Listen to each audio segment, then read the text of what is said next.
unsubscribe godha. Follow keessan ka TikTok yoo dhugumaan kan lubbuun nasihaatii fi arrabsoon inni shamarran Oromoodhaa arrabsan isin dhagayame unfollow godha bulaa qafirraa godha. Gaafa inni hawaasa keessatti haareet irra deebi'ee hojjete if deebise follows goona subscribes goonaaf. Kana tarkaanfii nuti fudhachuu qabnu har'a sila. Teessanii ammoo dhiifama godhaa fi duubaan ajandaa qopheessitanii fixxanii dhuftanii as gubbatti hogguu dhiifama godhaaf nuun jettan akkami maaltu nutti dhagayama hawaasa kana maaltu dhagayama. Namni consequence waan kana arguudha qaba badii balleessitan osoo miidhaasii takka illee hin argin dhiifama goonee fi asirratti deebisnee aartii Oromoodhaa lubbuu Oromootiitu aartii Oromoodhaa caala dhugaa walitti himna. So kanaafuu waan jenne san godhaa deemaati unsubscribe godha unfollow godha haa miidhaa waan kana argu miidhaa dogongora hojjetee kana haa argu haa jiraatee argu jiruudhaanis eegas booda ifirratti hojjetee ifi haa hawaasa keessatti if deebisu. Yookaan wanni kanaa kun dhaabbachuudhaaf hin ta'u nama hedduudhaatu as bahuudhaaf ta'a. Nama fuuldura waan akkanaa hojjetiifullee akka gorsa taatu inninis bu'aa waan kanaa miidhaa waan kanaa waan hojjetee kana badii tana arkuudha qabaa jechuudha. Gaafas dhaloonni nu boodaan dhufulleen irra deebi'eeti yaadaa jechuu waan kana. So kanaafuu akkas yoo goone seera hojjenne haqa hojjenneen isin hin jaa kuni yoo bu'aa shaarmaarkeedhaan qofaaf ta'e itti fufaan isin hin jaa garuu daba seenaa hojjechaa jirtanii dhiifama naa godha kuni akka waan natti dhagayame. Ammallee heera seera biyyattii kamuutu nama badii akkanaa hojjete namni badii saniif kaafamuudha qaba badii saniif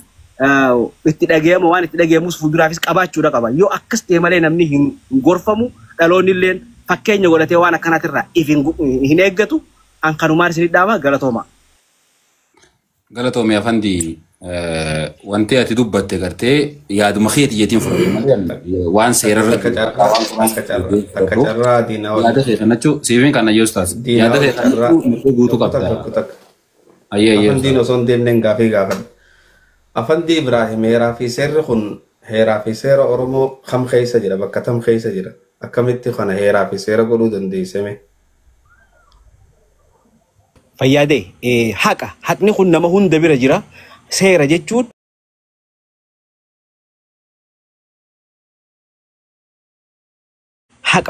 haqa ilma namaa keessatti gubbaan hin jira sagaleen diinii jirti lubbuu namaatiin hogguu akkasii qoose lubbuu maqaa shamarranii hogguu akkasii balleesse kaansikonsii arguudha qaba yookaan miidhaa waan kana arguudha qaba bu'aa waan kana arguudha qaba. Shaarmaarkeen osoo waan kana hunda hin argin asirratti as deebistanii hawaasaa walitti araarsitanii waan kana hunda hogguu gootan duubaan wal mari'attanii dhuftanii maal jechuudha daba seenaatii miti kun isin biratti. Diinaa ol reefu akki jee diinaa olii miti. Wantiin akki jee reefu khaliifaan shagagii akki jee reefu diinaa olillee waan jee qaba. Shagagii jetteen khaliifaa shagagii siitiitu waa'ee shaarmaarqee kana keessaan natti dhufee akka waan kana gartee araara buufu natti himee ajandaa godhee akkaan dhiyeessu natti himee jettee dubbattee turte. Khaliifaaleen waraabdomee jira.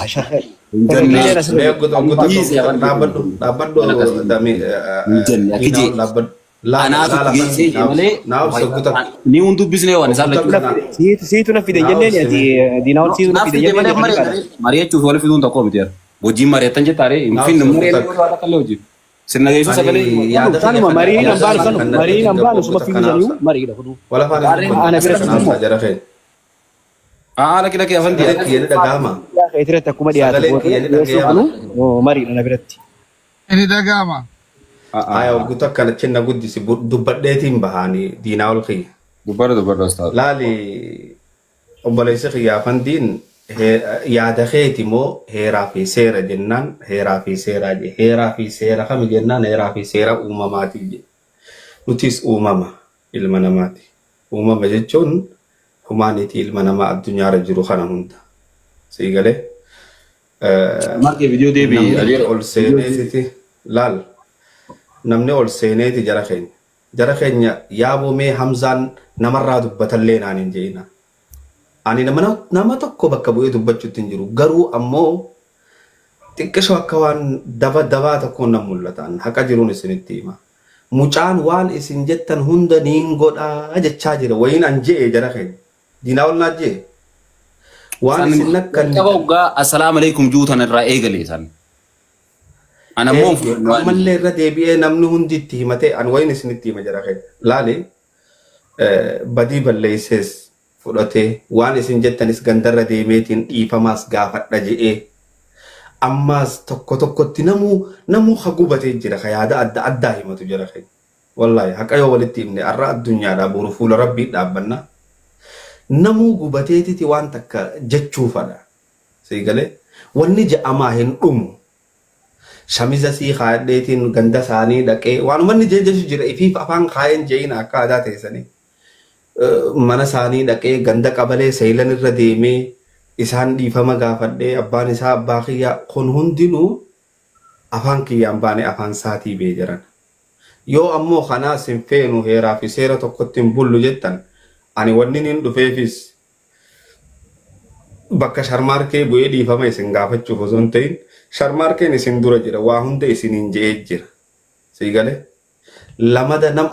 ammallee yoo ol deebitanii yaada nama biraa ol leeytan namuu yaada haaree kaasa sigalee waan namni kun waan garaasaa keessa jiru ba tanaaf manni murtii abbaa murtii qofaaf ta'e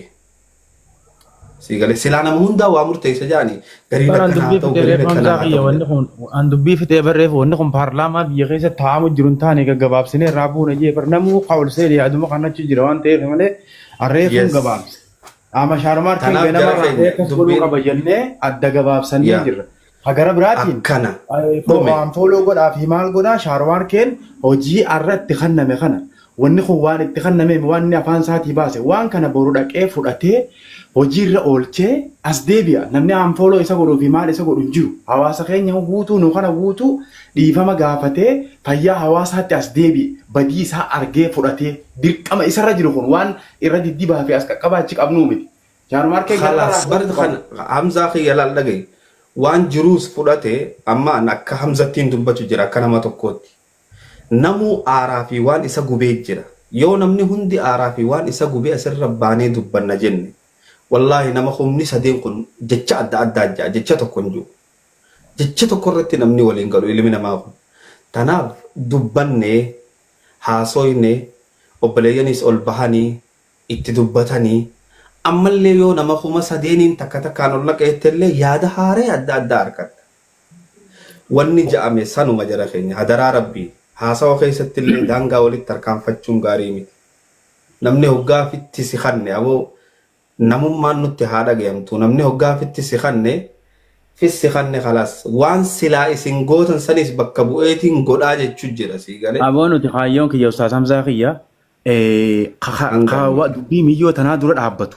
duraa goruudha shaarumaarkeen dura dhaabbachaa tureemi aboo jara kiyya duraa goree isin wajjii jira abbaan miyyoo abbaa kiyya jee nuti hayni miyyootis akka bahu barbaanna hakarara nu dura dhaabbatus akka nu duraa goree nu wajjiin hirmaatu barbaanna shaarumaarkeen dur nu dura dhaabbatee waan kana gara faallaa deebisaa ture ar'ammoo badii tiyya fudhadhee gama keessan deebi'ee hawaasaa wajjiinis dhiifamaan gaafadhaa isinii wajjiis niin jiraa jee miti kana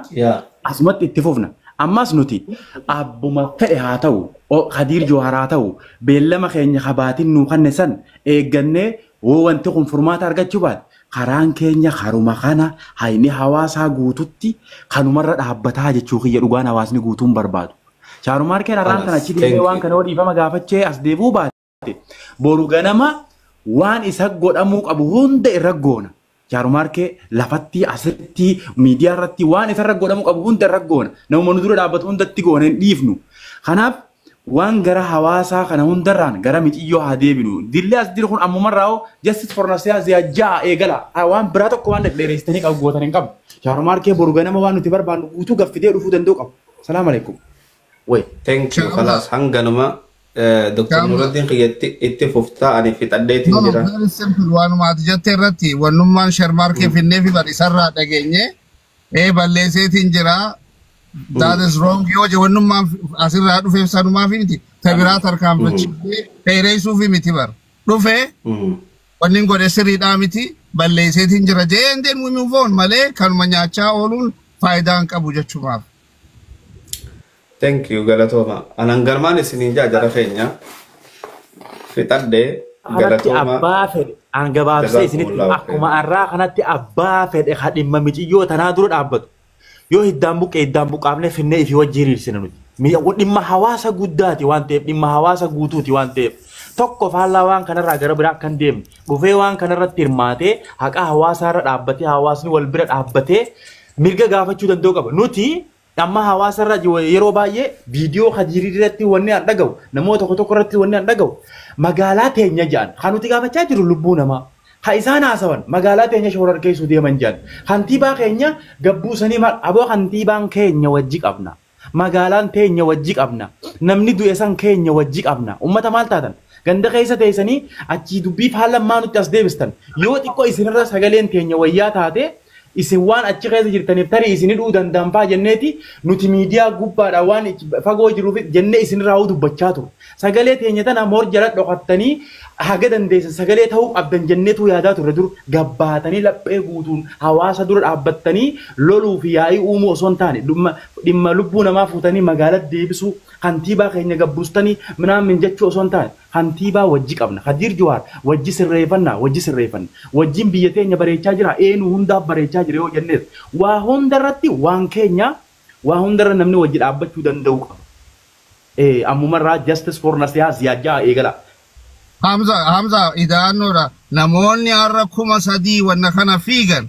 sagalee Nasihaa justice hoggaa jennu nama 250 laalaa turre. Haqa kana hoggaa barbaannu bakka hundatti haqa sana haa barbaannu obboleeyyan kiyya. Lubbuu namaa obboleetii baatii 2-3 iyyaa jiran guruppii Hamzaa Faatinoo nam meeqa nama 80 nama 200 har'ammoo kanaa dhufe hoggaa jennu fiigaa dhuftan isinuu haqa irra jirtan nama haqa barbaadu dhiisaati. Galatoomii doktorii reefuu afandiin namoonni shaarmaarkee asirra fiddan matummaan keessanuu yakka guddaa dalaydanii jee kallattiidhaan natti himee baga natti hime rakkoon qabu laal hubaddaa wanta kaarsinimaatii ani nama gartee Nasihaadhaaf sagalee ta'uu keessatti nama takkaffaa dhibbaraa dhibbattiin tana fittiin boonu shakkii takkallee firraan qabu garuu kaayyoon shaarmaarkee asirra fidee fi yoo nama hubatu taate namoonni gartee akka shaarmaarkeetti magaalaa san keessa deemanii yeroo garagaraatti osoo sagalee micoosanii hin ta'in viidiyoo adda addaa waraabaa turan hundinuu akka barnoota irraa barataniif takka lammaffaa sagalee Nasihaa hoggaani taane jennee gartee eenyutu foloora qabaan kadhannee gartee warra miliyoona qabu warra akka maayitiif warra akka mubaarak cufa kadhannee ijoolleen teenya tuni Azaadii fi Faacaan faan itti dhaqanii itti boonii kadhatanii mana keessa namni hedduun nuu dhufa jaanii kadhatanii nama gartee gisee taan geemaaf namni humni 5,000 laaloo hoggaan utuu waa'ee Nasihaa kaafne nama 100 takkaan laalaa jechuudha. Gaddeemee inumaa hanqa fixannee mana namni 9 jala taa'utti Nasihaadhaaf sagalee taa'aa turre. Halkan guutuu kaan Ameerikaa kaan Awustiraaliyaadha. Sa'a hamtuu waliin qixxaanne tana keessa teenyee sagalee micoosanii taa'aa turre. Sagalee micoosanii puush taatee nu deemuu didde. Takka faanani kaayyoon shaarmaarkee irra fidee fi wanti ammaan tanarraa haasawaa jirru all in all waa'ee Nasihaati. Akkasuma akkasii miti. Abbaan fedhee har'a gartee muummichi ministeera Abiyyi Ahmad jala jiraachuu isaa shakkii. Akkasitti hubadhaa sammuu teessaniin. Namni azala tattaa'u TikTokiin gartee maqaa xiqqaa qabu kun anuu TikTok lamaan qabe isiniif himaati. Kaniin gizee ta'an gartee hoggaa waa laaluu barbaade TikTok guddaadhaan taa'ee laalu. Waan biraatiin taa'ee laalu TikTok biraatiin. Kami akkasitti isinii galti. Akkasii addunyaan hundinuu dirqama azala dhufee gartee Abiyyi Ahmad miliyoona 5 qabee TikTok akka taa'ee gastii isin laalu hin fadhina. TikTok azala jiru ka 0 follow qabu kun nama 2 qabu kun yaada nama gurguddaa meeqa azala taa'ee hojjira.